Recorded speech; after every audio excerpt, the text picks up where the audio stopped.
Continues. Across Nigeria, we're taking stock of promises made and progress delivered as elected leaders mark 2 years in office. From state capitals to federal ministries, we're holding power to account, sector by sector, issue by issue. On the show today, we'll begin in Plateau State with Governor Caleb Mutfwang as we unpack his administration's response to the security crisis, rising infrastructure, and the future of governance in the Middle Belt. What's working, what's not, and what lies ahead? Join me as we go beyond the headlines to the heart of performance, policy, and politics.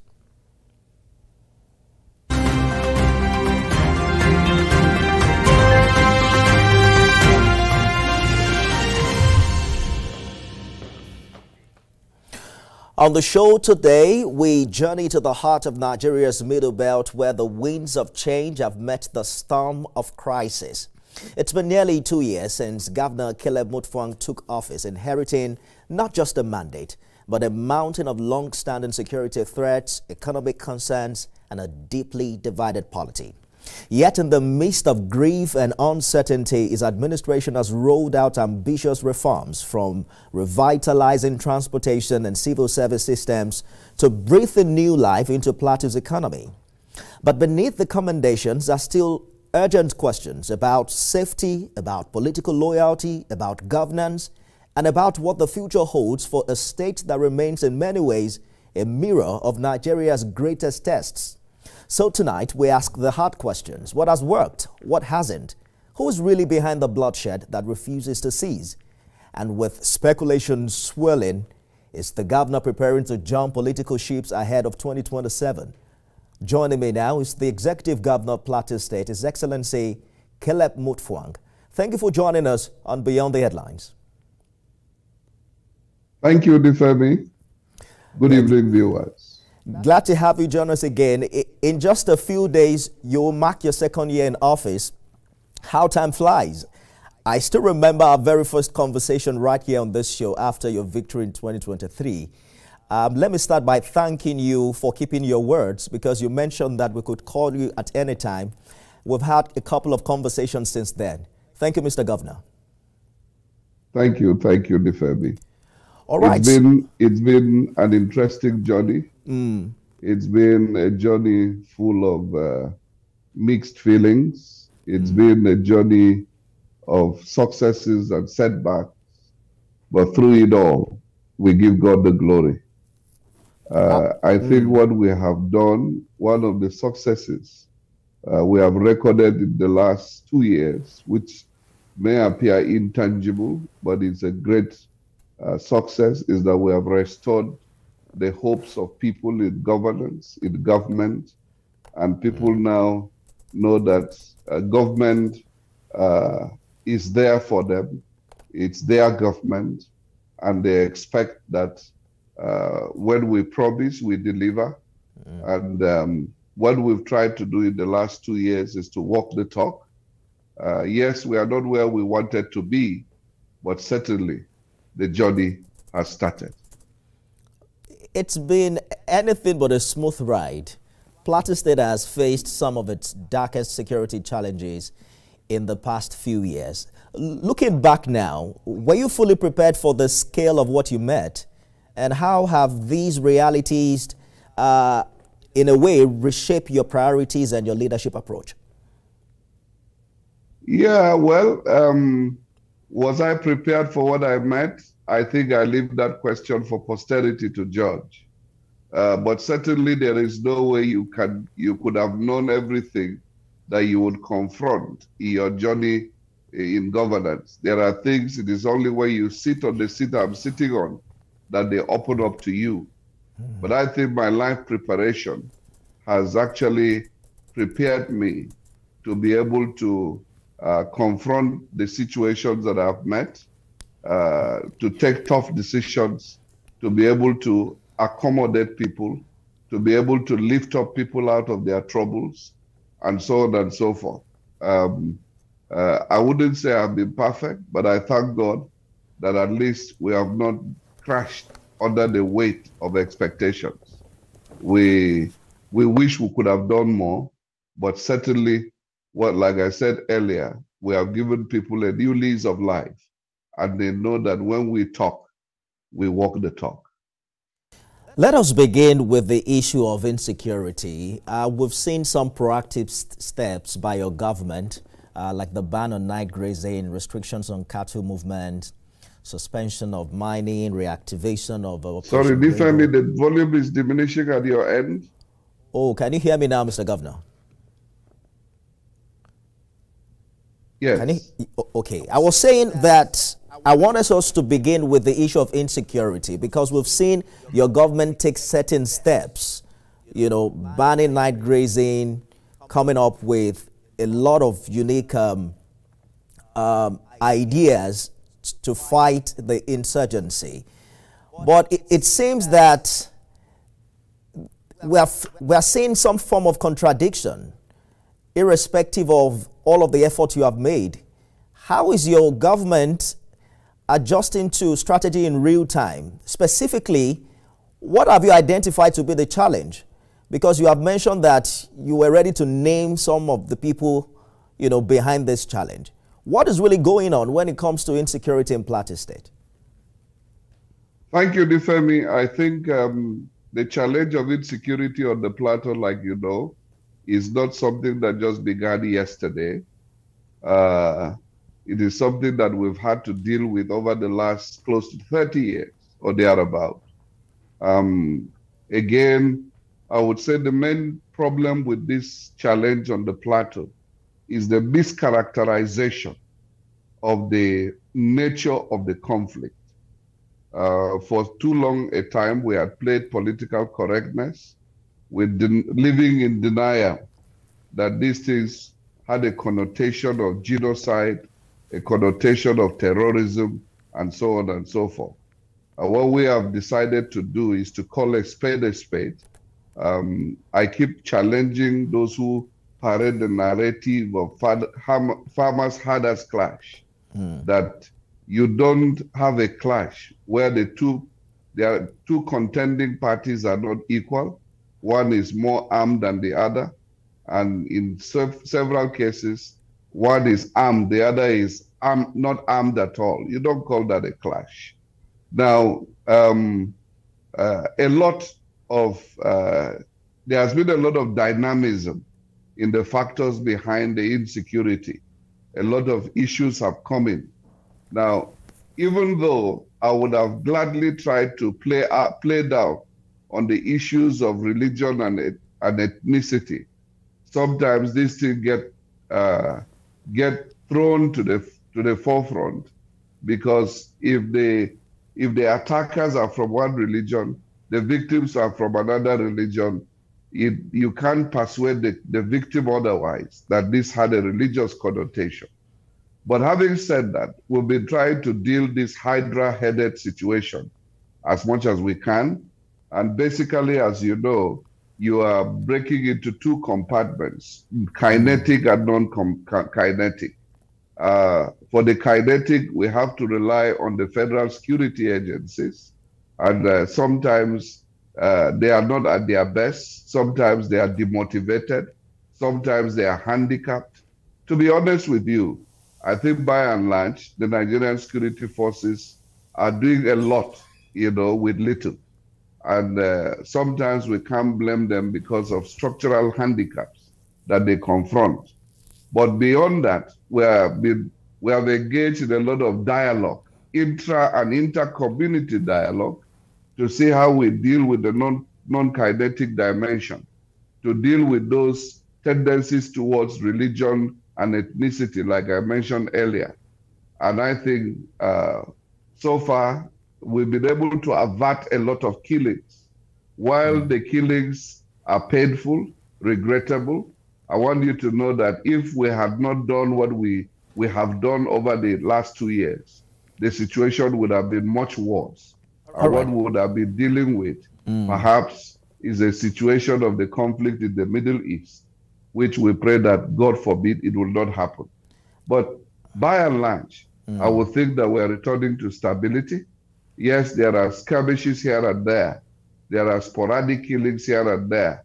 but on a large scale, like had happened in the last 2 months, I think to God be the glory, we've been able to tame that situation. So if it is not farmers herders clash, what is it? I was hoping you could, hit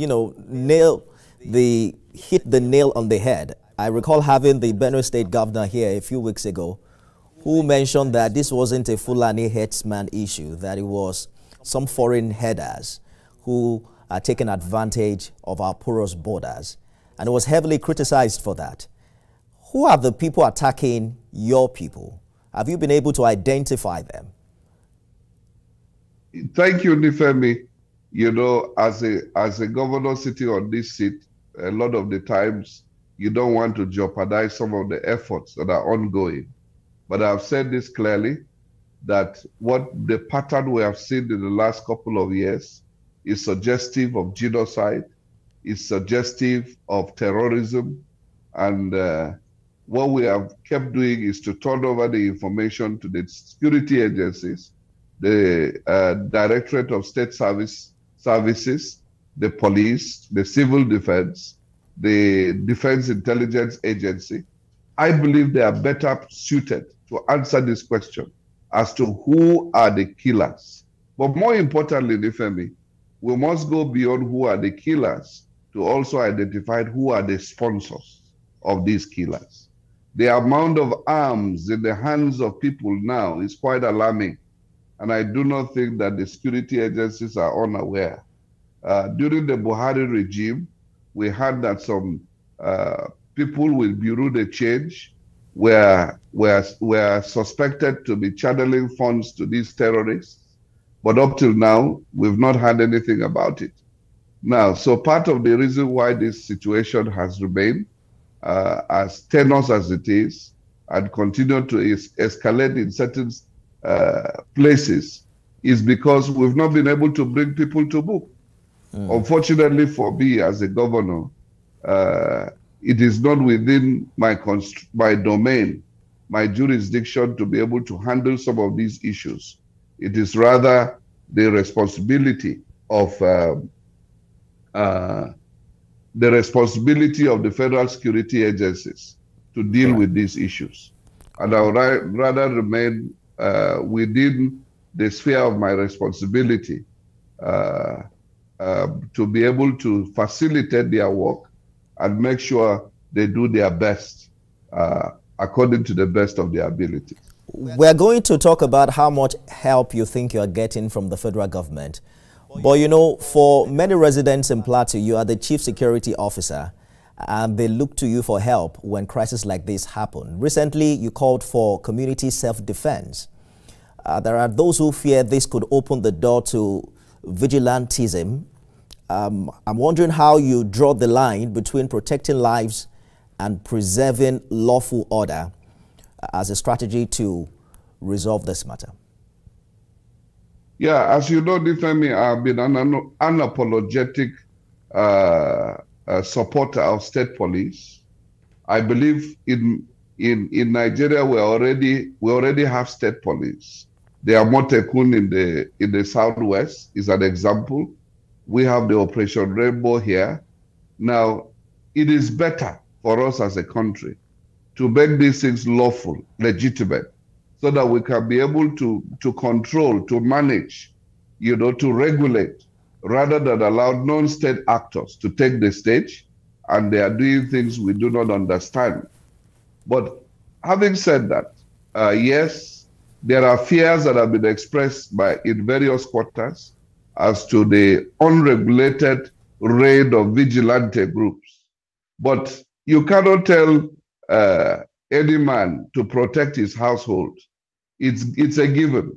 Every man has a responsibility to protect his household. And if you find a community, then definitely it is the responsibility of members of that community to ensure that there are no intrusions in their midst, and that when there are security breaches in their midst, they know how to deal with it. I'm not advocating lawless carrying of guns by people, but if we can find a mechanism, and I'm glad the DG of SSS had said we can always fall back on their advice, and that's what we're doing. We are not doing anything outside the ambit of law. Even the vigilante, we make sure that they are profiled by the security agencies. And most of the time, what they resort to doing is nothing but gathering intelligence, which they must turn over to the security agencies. And so we continue to mobilize community engagement, community vigilance, to ensure that those who want to pounce on them with an element of surprise do not have their way.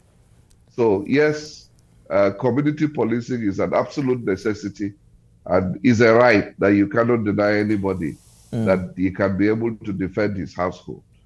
Let me just quickly follow up on something you talked about earlier, because you have repeatedly promised to reveal the identities of those behind these killings.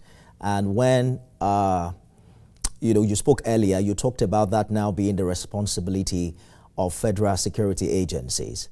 But there's a sense to which your people also feel like you know who these people are. Why are you not calling them out? What should Plateau citizens, for instance, expect in this long-awaited disclosure? You recently inaugurated 11-member fact-finding committee. Is there anything you know that you can share as to some update in this regard? Yeah, thank you. To overflow this issue, like you mentioned, we've set up a fact-finding committee. I like, as much as possible, not to preempt that committee. So we would like those who have been eyewitnesses and victims of a lot of these acts of insurgency, they will come forward and tell the committee what we saw, the people we believe attacked us, what our grievances are, and then we'll be able to have an official platform to channel this.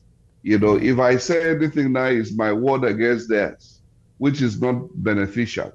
But let me assure the people of Plateau State that there is no one that we suspect that has a hand in the crisis that will allow to go scot-free. We'll continue to trouble those with responsibility to ensure they do the needful until such people are brought to book. This is our commitment to the people of Plateau State.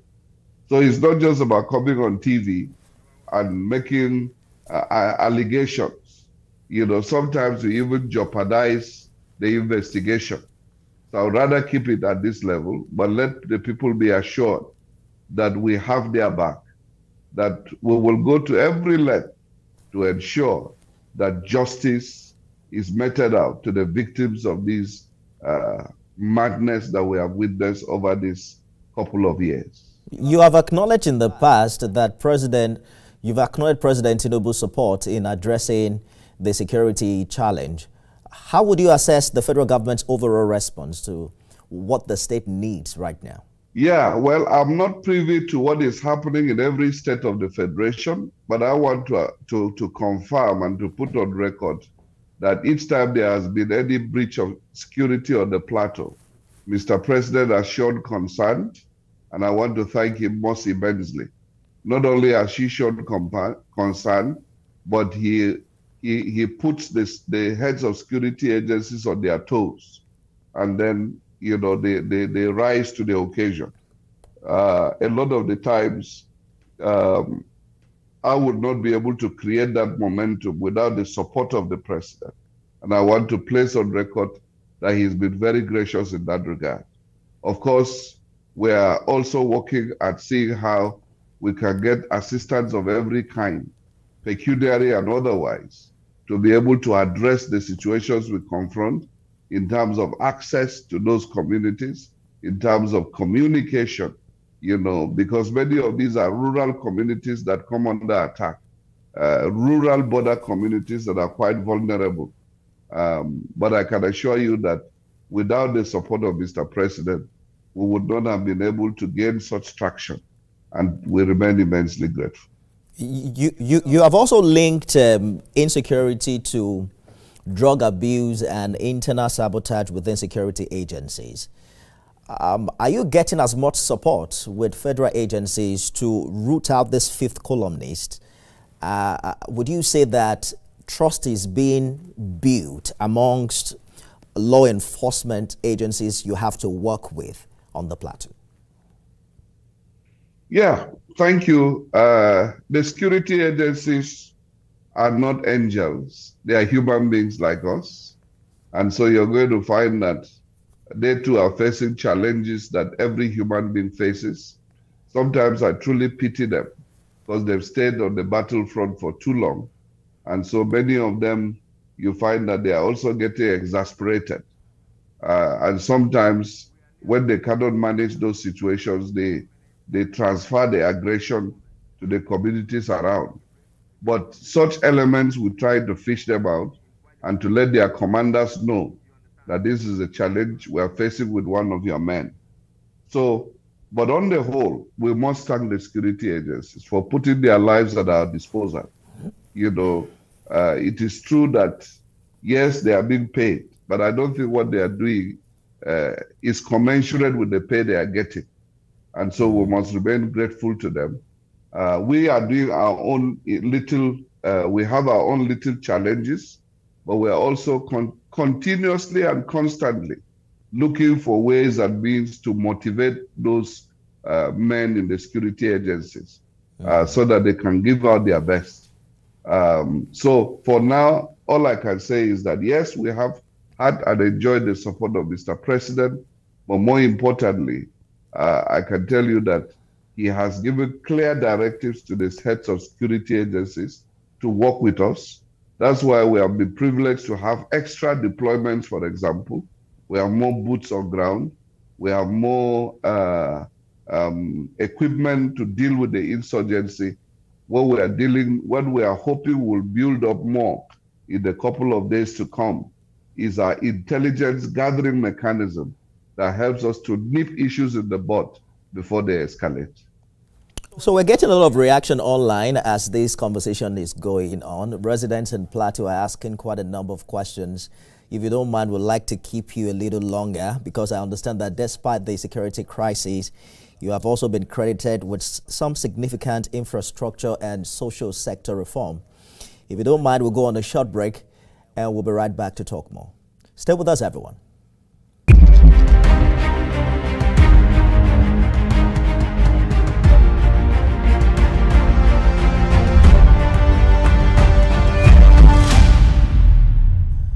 Governor Caleb Mutfwang is my guest on the show this evening.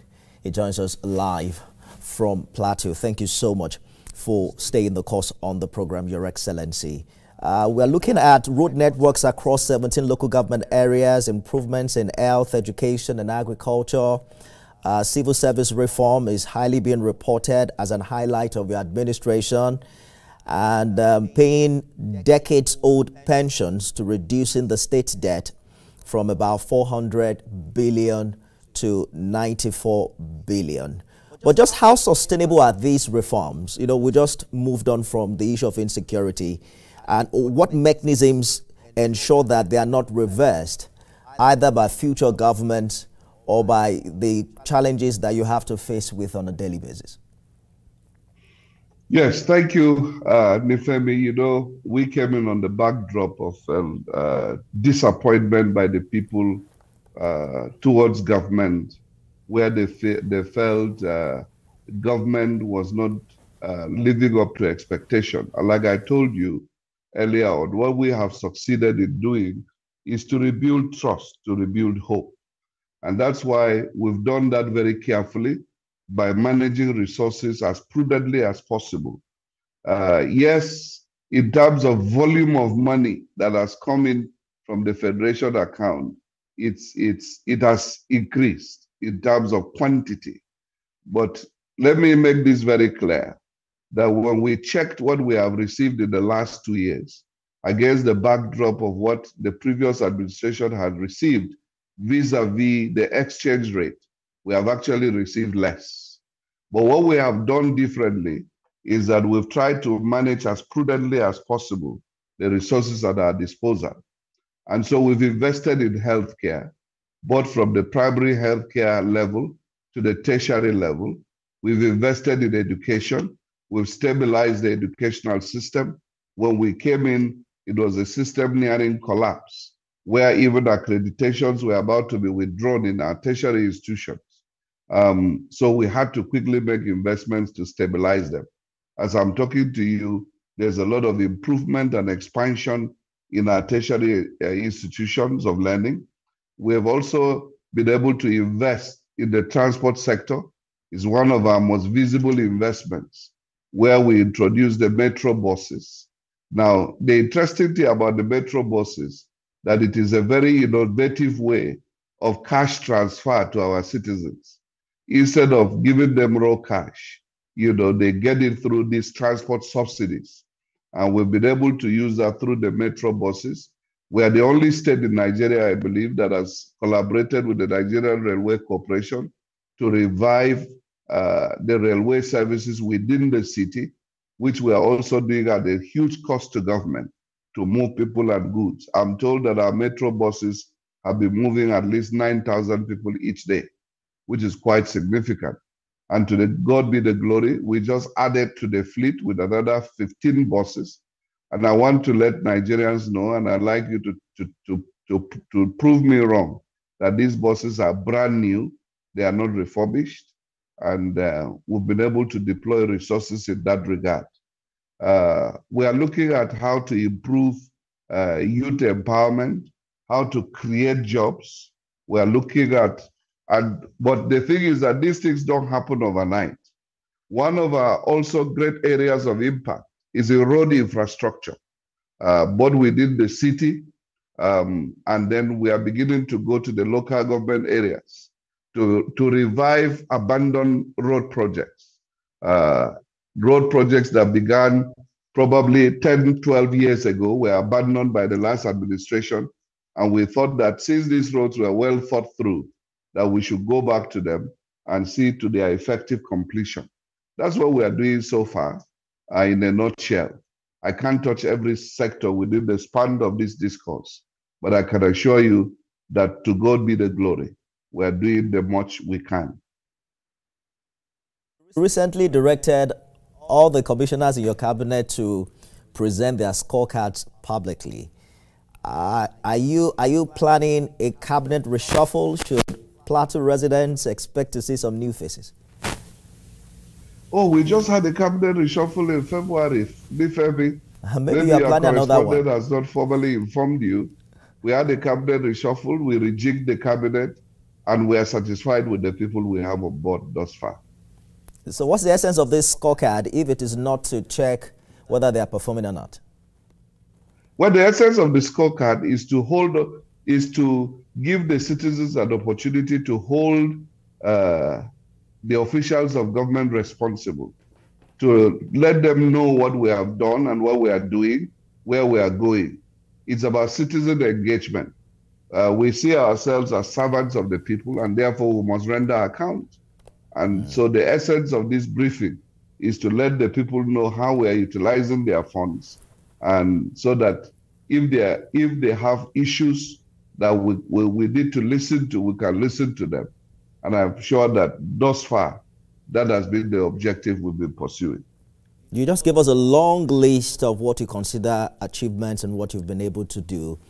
Would you be honest to also identify publicly if there are gaps you have observed, in governance and even within your cabinet's performance, and how you're planning to close them in your third year? Oh, absolutely, Femi. It will be irresponsible of me to sit here and tell you that we've done everything right. Certainly there are gaps. Your success, if you are to measure it on a scale of 50 to 100, you're going to find that different departments of government will score differently. But on the whole, I take responsibility. I know that there's a lot to be done. We are not satisfied with anything we have done in any sector. For us, we are just scratching. What you have seen so far is the tip of the iceberg. We are determined to do more. The vision, the burden we have for Plateau State is much bigger than what you're seeing now. We thank God for people appreciating the little we have done, but I can tell you our dreams are much bigger than this. So certainly there are gaps, and we hope that we'll utilize the coming year or two to be able to address some of those gaps. But in any event, governance is a continuum. People would come after us, and we hope that we would have laid sufficiently a sound foundation for them to continue where we have stopped. Your brother, Governor Abdullahi Sule, was on the show earlier this week. I think it was the same day he came to Plateau. Both of you recently opposed the proposed scrapping of state independent electoral commissions at a national conference. What exactly is at stake for Plateau if these commissions are dissolved? Well, you know, thank you, Nifemi. It's not about what is at stake for Plateau. We are a stakeholder in the Nigerian Federation, and we also think that the way the Nigerian Federation should be headed to is to have more of true federalism. By true federalism, it means that there are certain functions and powers that should naturally be decentralized. And I think that is the way to go. It gives people a sense of belonging. It helps them to know that they are stakeholders as well. I therefore have vehemently opposed the scrapping of state independent electoral commissions. I think it is self-serving. It does not help in any way. People have complained about the lack of independence of the commissions, and then, of course, the issue of poor funding. But I think that for us on the Plateau, we've tried to put a lie on some of those factors, because in our local government elections conducted last year, I think we raised the bar. We tried to show that elections can be conducted free and fair, and to a large extent, the number of councillors that won seats from opposition parties was quite amazing, was quite interesting. I remember some of the traditional politicians calling on us to reverse those successes, and we said, no, that's the essence of democracy. We've also tried to make sure we selected men of good character to lead such an institution. We've also made sure that we try to provide funding as much as we can. But I think for us as a nation, we must go forward. Sometimes we take a step forward and we move 2 steps backward. It's not healthy. It's not correct. It's not proper. If we tie into global best practices, there are many, many things that we're trying to do at the state and federal level that are being done by local governments. That's why I've been a strong advocate, not of autonomy, but efficiency. And I've worked at that level. I know how the system is operating. And I think that if we discuss more about efficiency, we'll get the local governments to pay a good dividend to their citizens. And so for me, the status of the State Independent Electoral Commission is not about Plateau, it's about the nation. I hear you, and I get your point. But when you talked about how the local government election went, there are 2 ways to look at it. We can say diversity speaks to free and fairness of the exercise. But we can also now put on some spotlight on what's happening in your state politically, because as PDP governor, we have seen a significant support for you coming from the APC. I just read a news article earlier on today about an APC stakeholder endorsing you for a 2nd term. So I'm wondering how you navigate this cross-party dynamic. I mean, that same stakeholder, APC stakeholder forum endorsed President Tinubu, and then they are endorsing you for a 2nd term. That's the beauty of politics on the Plateau. Irrespective of the political platform that we were voted on, there is a platform we like to call the Plateau People's Party. That is the platform on which all Plateau people are gathered to be able to project the interests and the image of Plateau State. We want to ensure that irrespective of your political loyalty, there's a Plateau agenda that we pursue. And therefore, what is the agenda? The agenda is to advance the interest of Plateau State within the Committee of States in Nigeria. We want to ensure that Plateau is properly positioned on the discussion table at the national level, and so that we can be able to attract all the dividends that aid development. So with the little we have done, I can assure you that we enjoy a robust support base across party lines. And for me, I know that once elections are over, governance is the focus. And I'm the governor not just of PDP, but I'm the governor of everybody on the plateau, irrespective of political platform. But what does that mean for your political alignment? Because many of your contemporaries in the PDP have now decamped to the ruling APC. And we are also paying close attention to your visible collaboration with the Tinubu-led federal government and support from APC figures in Plateau. Will you remain in the PDP, or are you considering a defection to the APC? Nifemi, I'm a PDP man. I'm in PDP, and nothing has changed for me to leave PDP. I still believe in the PDP, and like I told you, I believe that even the president, with whom I've enjoyed a very good relationship, is because he knows that we are trying to do the best for our people. I believe that if we were doing poorly, Mr. President would not like to identify with us and encourage us. And so I think some of these political decisions and commentaries are a little bit too early for me because we still have a lot to do for our people. We are dealing with a lot of issues that we should not be distracted about political alignments. But having said that, I want you to know that ultimately, two people will decide my political direction, God and the people of Plateau State. I leave it at that.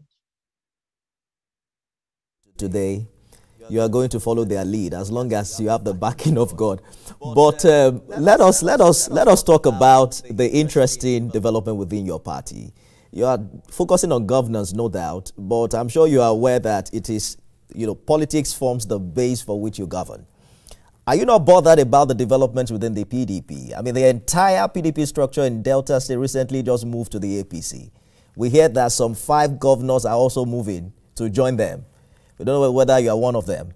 But how bothered are you about current or recent developments within the opposition party? Well, I think for me, yes and no. I will tell you that PDP still remains a solid party. I don't think that many of the speculations going on about the status of PDP, it's not an issue that I think we should worry about too much. In any event, I believe that very soon, before the year runs out, a lot of these issues would have been fully sorted out, and we'll be able to position the party on the right footing. I believe that the PDP is a well-structured party, and it will overcome the challenges that it is facing at the moment. All we keep, I hear a lot of speculations. And in politics, I learned not to deal with speculations. I like to see things unfold before I make a comment. At the moment, during every election cycle, there are a lot of movements and realignments and alignments. And it's not strange that we're seeing that happen in 2027, but towards 2027. But every man's context is different. The context of my brother Sheriff in Delta may be quite different from what is happening in Akwa Ibom, and will definitely be different from what is happening on the plateau.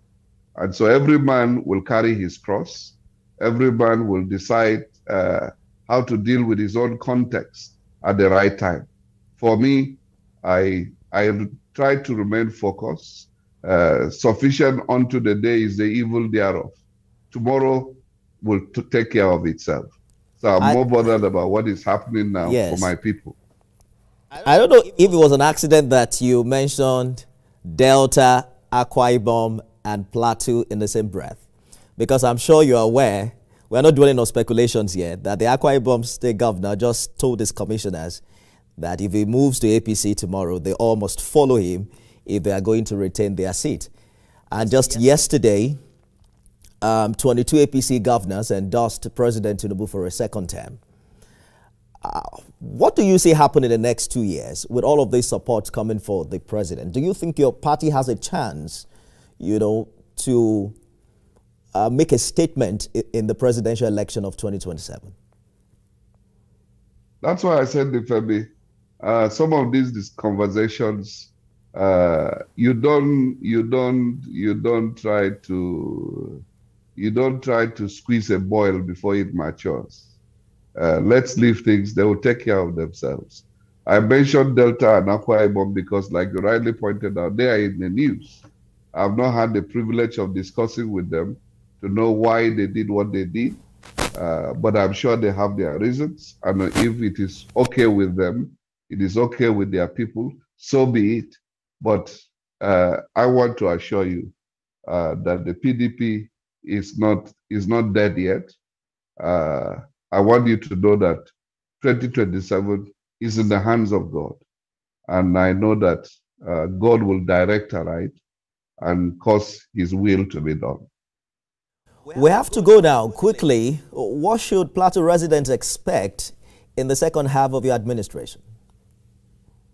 Oh, absolutely. They should expect more. They should expect better. They should expect greater things to happen.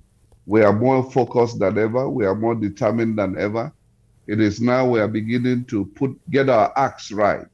And we are more focused on governance now than ever. We've been able to gain momentum in several respects, but we are looking at getting into other spheres of endeavor. One of our areas we are looking at critically is how to move the agri sector. We want to develop agribusiness, and it's anchored around our youth.